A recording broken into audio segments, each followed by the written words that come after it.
আসসালামু আলাইকুম। আজ ট্রাই করলাম পুরা রূপচাঁদা মাছের একটা ভাজার রেসিপি, সাথে একটু গ্রেভি থাকবে।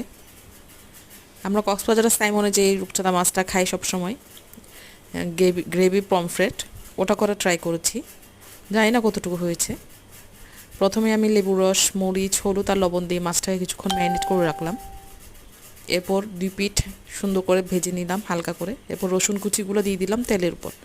রসুনটা ব্রাউন হতে হতে একটা সুন্দর স্মেল ছড়ায় আর স্বাদে একটা পরিবর্তন আনে। এরপর মরিচ মাখার বাটিটার মধ্যে পেঁয়াজ, টমেটো, কাঁচামরিচ সব মেখে মাছটার উপর দিয়ে দিলাম। কিছুক্ষণ কষিয়ে পরিমাণ মতো পানি দিয়ে দিলাম। পানির মধ্যে 2 পিঠেই নেড়ে চেড়ে উল্টিয়ে মাছটাকে অনেকক্ষণ হোয়ালাম।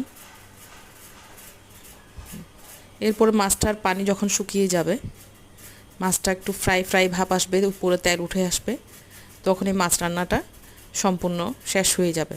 তো পানিটা রেখে অনেকক্ষণ একটু শুকাতে হয়। এই শুকাতে শুকাতে কিন্তু মাছটা ভালো মতো সিদ্ধ হয়ে যায়, পেঁয়াজ টমেটোগুলো নরম হয়ে আসে। এরপর উপর ধনেপাতা দিয়ে দিলাম। এরপর আমাদের মাছের ফাইনাল লুক চলে আসলো। খুব সুন্দর একটা স্মেল আসছে, খেতেও অনেক মজা হয়েছে। ধন্যবাদ সবাইকে ভিডিওটা দেখার জন্য।